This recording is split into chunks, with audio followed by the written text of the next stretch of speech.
Test 4. You will hear a number of different recordings and you will have to answer questions on what you hear. There will be time for you to read the instructions and questions, and you will have a chance to check your work. All the recordings will be played once only. The test is in 4 sections. At the end of the test, you will be given 10 minutes to transfer your answers to an answer sheet. Now turn to Section 1. Section 1. You will hear 2 colleagues, Marcus and Ella, discussing a work project. First, you have some time to look at questions 1 to 5.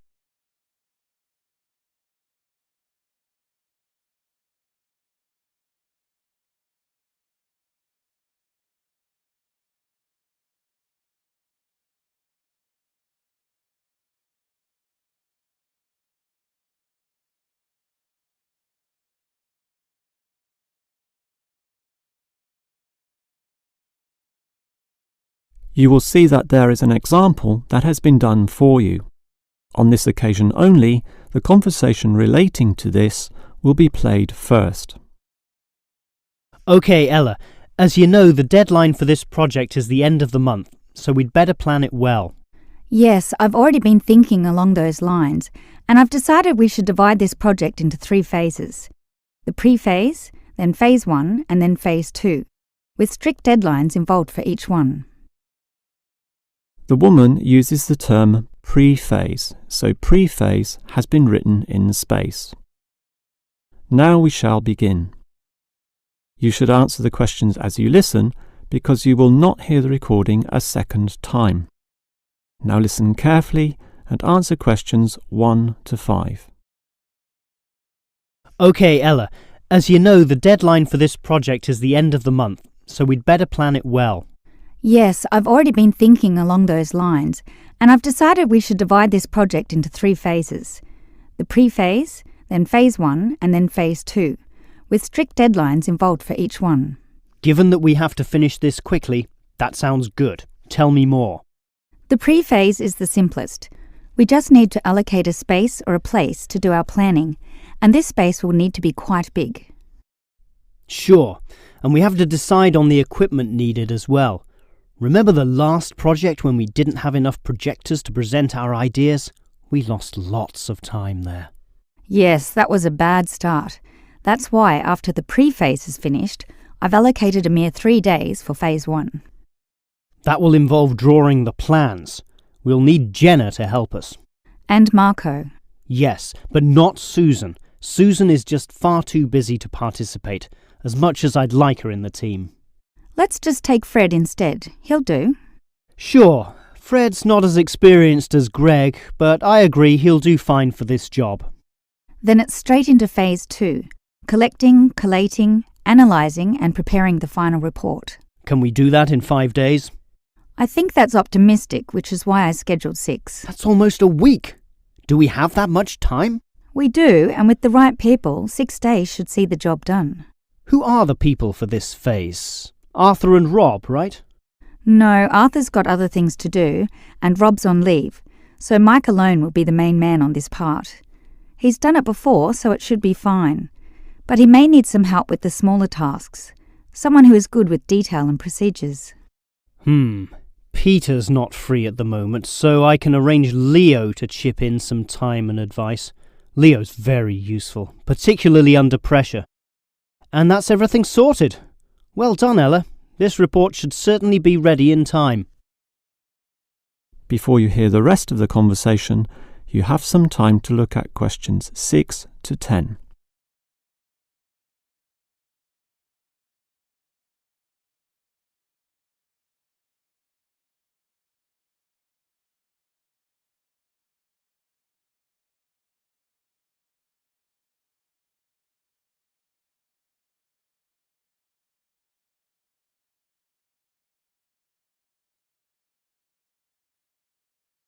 Now listen and answer questions 6 to 10.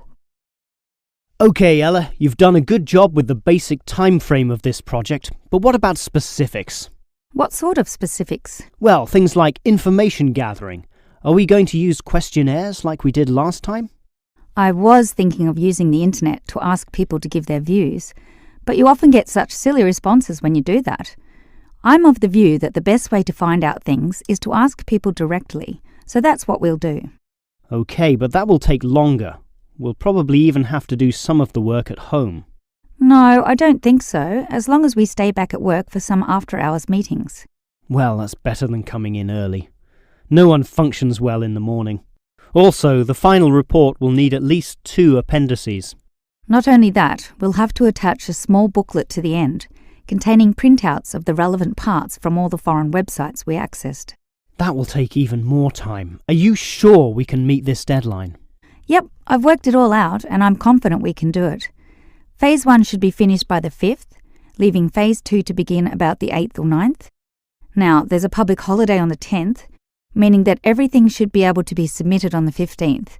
And after that, we can relax and celebrate on the 25th when the design division gives us approval to go ahead. Ha! You're assuming that the design division will approve this, and that's not guaranteed at all. Oh, come on, Marcus, be positive. You know this should be approved. In fact, I'm even planning the celebration when this is all over. Oh yeah? What's on the agenda then? Well, we definitely don't want to party in the office, do we? We'll want to get away from this place, and we're all too busy with our own lives and families to find a mutual time free for a dinner party.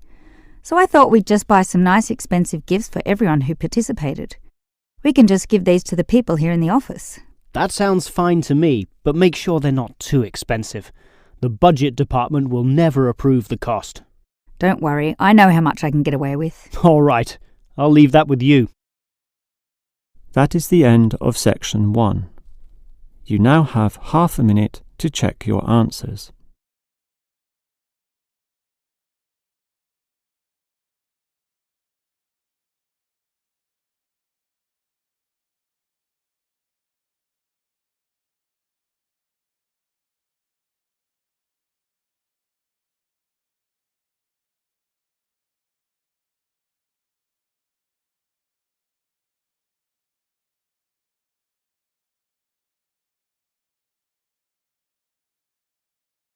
Now turn to section 2.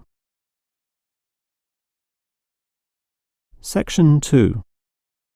You will hear a maintenance worker talking to a university officer about some recent storm damage to the main building. First, you have some time to look at questions 11 to 15.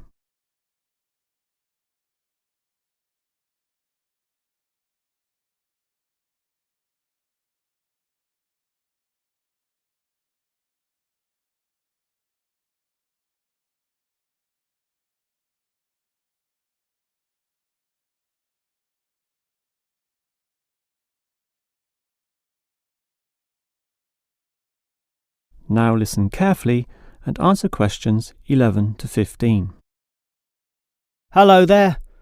I was asked to tell you about the extent of the damage to the main building caused by the recent storm. Oh, that's right. I take it that most of the damage is just to the main building? It is indeed, since the building is so old. However, luckily, the damage is minor, and all of it can be fixed in one day, given that we have 5 people in our team. What will you be doing first? I understand you start at 8 in the morning. That's right, and we were going to remove the fallen tree, but we've been told there are exams that morning, and I'm sure the sound of those saws and other heavy equipment will disturb all the students. So instead we'll fix that leaky roof. That's a 4-hour job, since it involves substantial repair, not like fixing broken windows, which can be done quite quickly. So you'll fix the broken window after that, from midday? We could do that, but since we'll be working in the ceiling, it's more logical to get rid of those birds' nests there. It's a small job, but will require crawling inside the ceiling cavity, which is not an easy exercise, so that will take about an hour. But this is good, since by that time the exams should be over, and we can address that tree which has been blown over. After our 1-hour lunch break, of course. It will be quite noisy dealing with that, but it will be finished by 3 o'clock. Some of our staff will then leave to fix things on another site. An office nearby needs a new window. But 2 of us, including myself, will remain here to paint over that discoloured patch of wall in your office. Oh good, it looks so horrible at the moment. Well, we'll certainly make it look good once again. And in the last hour of our working day, we'll fix up that problem with the wiring. Apparently the power doesn't go to one of the classrooms. Probably some water has gotten into the fuse box, so we'll just change a few wires and clean up the moisture, and it should be fine. Before you hear the rest of the talk, you have some time to look at questions 16 to 20.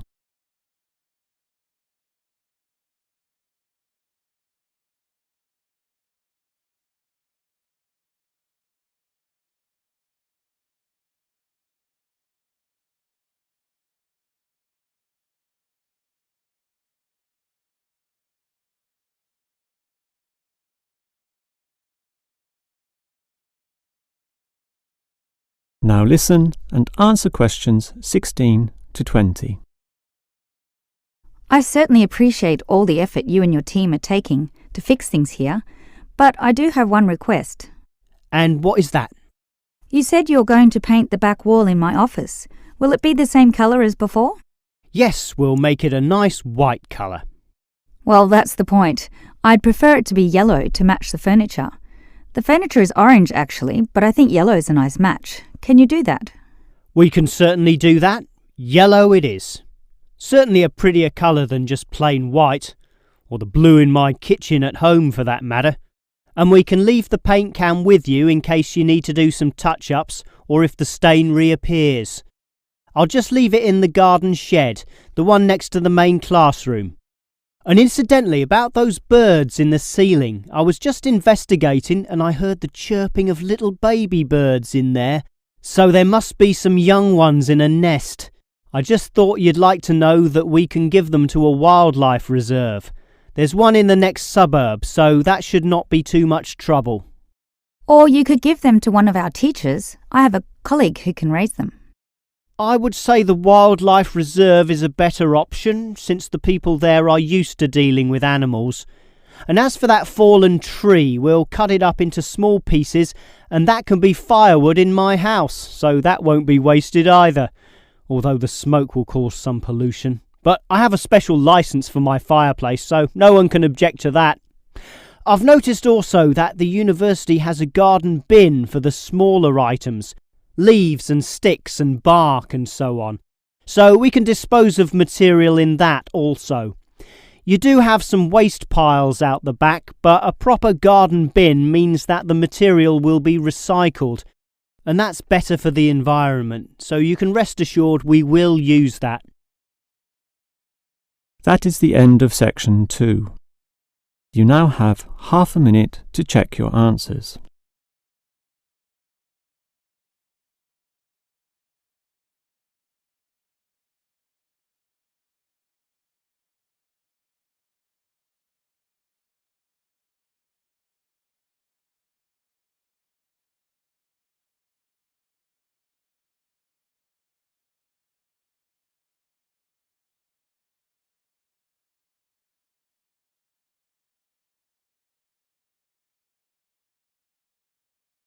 Now turn to section 3. Section 3. You will hear 3 students, Steve, David and Susan, discussing the different courses they attend. First, you have some time to look at questions 21 to 26.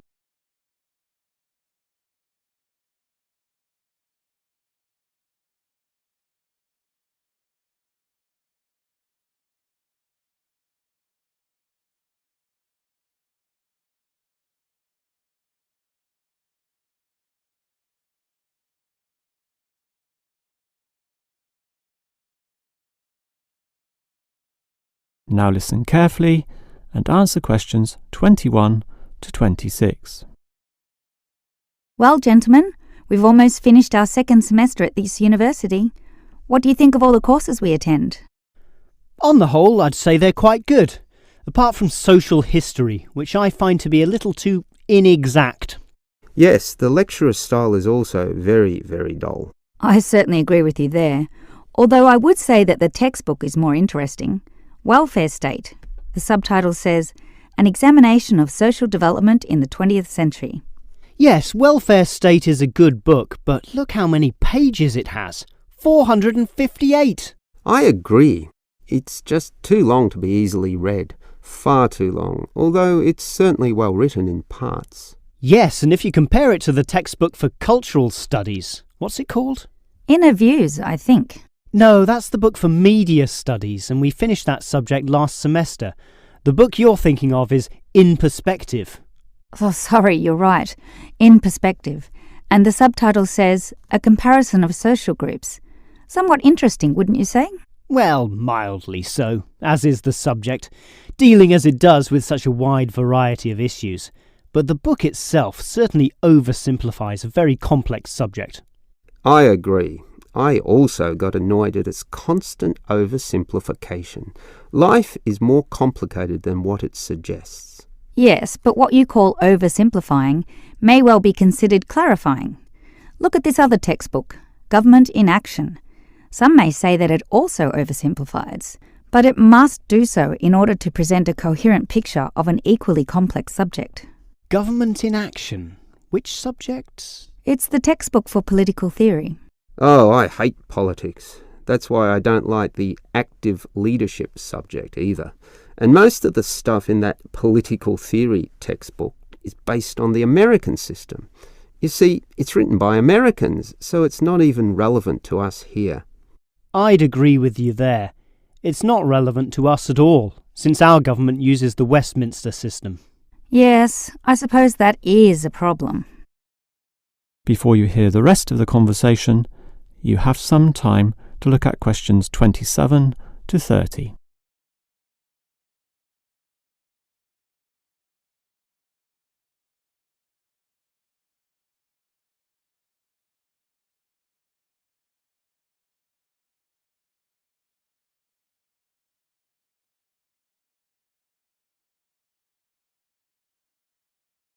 Now listen and answer questions 27 to 30.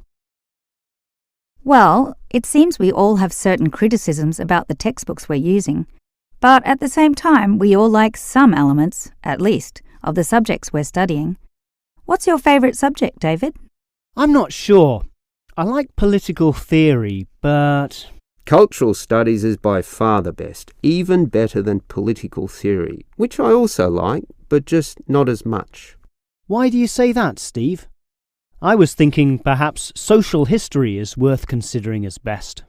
Social history is good, but I made my choice because the subject is relevant to this modern society. But so is social history, and I like the historical element, which the other subjects lack.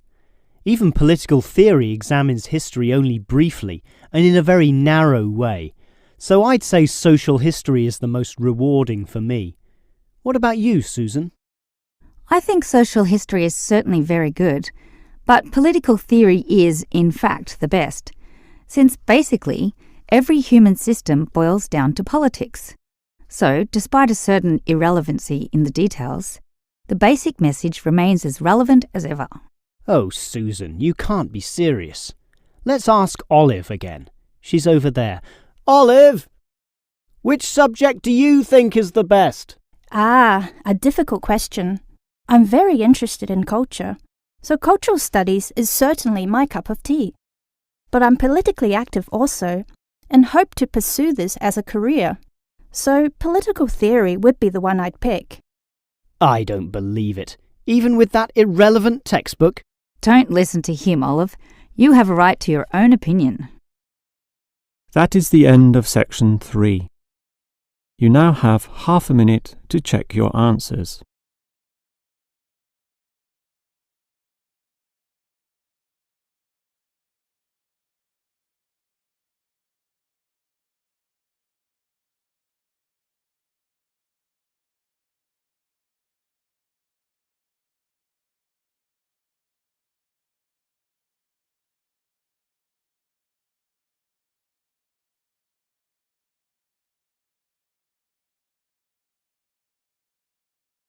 Now turn to Section 4.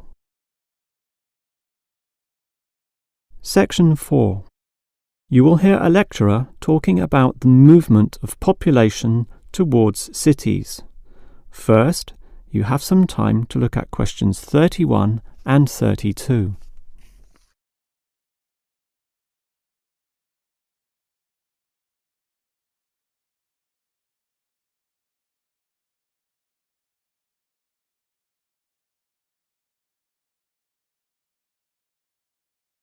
Now listen carefully and answer questions 31 and 32. If you consider the farms of old, the type your father or grandfather grew up on, they were small and labour-intensive, requiring lots of workers. In addition, they often had a diversity of products, be that animal or vegetable, say cows and sheep, or oranges and lemons, with some peaches and a few chickens on the side for the production of eggs.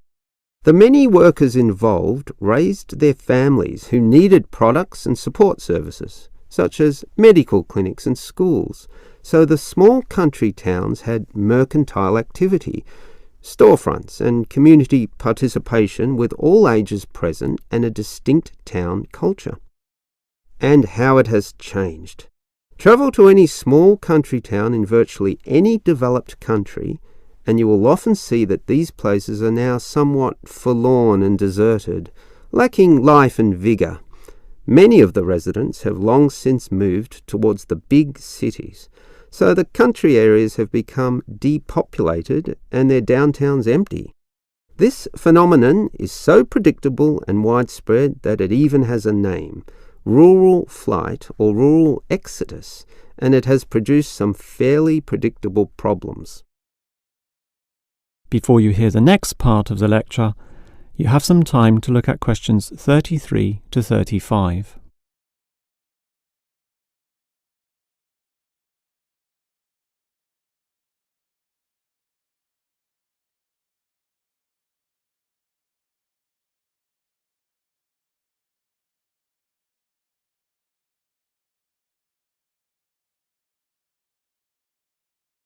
Now listen and answer questions 33 to 35. As for the causes of rural exodus, the most obvious is the industrialization of agriculture. This comes in two aspects, one of them being monocultural farming practices. What this means is that it is now more efficient to have one product and focus on its needs almost exclusively.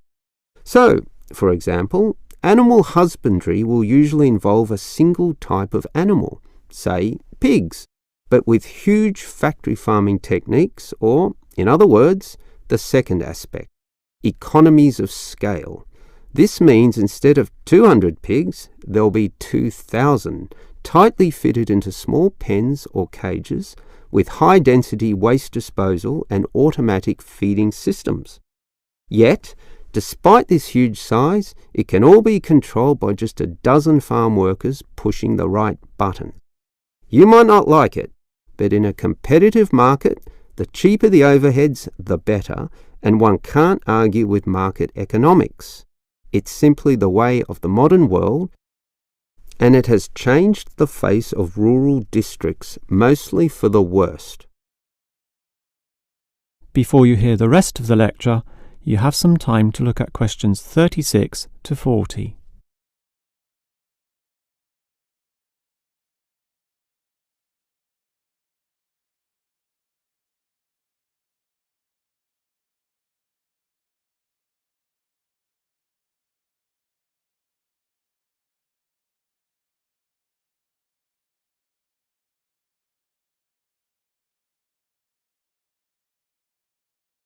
Now listen and answer questions 36 to 40.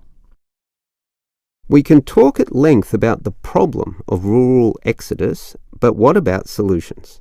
Well, there is certainly some cause for hope, since many are now feeling the negatives of increasing urbanization, negatives which the countryside generally does not have. Thus, tourism, for example, is certainly one avenue of revenue and revitalization. The most important consideration here is that the local residents themselves participate in developing such initiatives and deciding what happens, since outsiders, be they state government or city-based planners, do not fully understand the local settings, the possibilities which may be on offer, or the town culture, since even small rural areas can be highly distinctive from neighbouring ones. For example, the Daylesford area has developed a tourist industry based on the natural springs there, putting forward the angle that this water is relaxing and revitalising for the health. There has been the development of spas, saunas and small-scale accommodation within its picturesque hillsides. And another solution is to utilise the predominant local product. This takes advantage of the fact that many city people are developing a dislike for factory-produced and packaged foodstuffs. They are becoming interested in products that can be sold directly to them at a cheaper price, while preserving all the freshness from the tree or animal. It is important here that the country area is not only characterised by a specific product, but markets this idea well. For example, many areas of country Victoria have developed widespread grape growing and winemaking facilities and encourage wine tasting tourism, now a thriving industry with an international patronage. Similarly, Harcourt is famous for apples, Shepparton for mature cheeses, and Mildura for its citrus products. Such strategies, done well, give hope that rural areas can revitalise somewhat and once again be lively and interesting places to live in. That is the end of section 4. You now have half a minute to check your answers.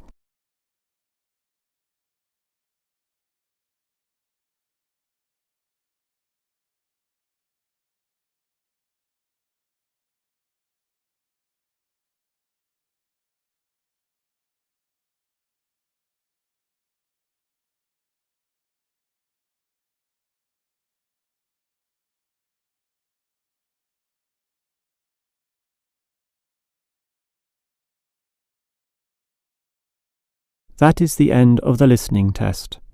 In the real Ielts test, you would now have 10 minutes to transfer your answers to the answer sheet.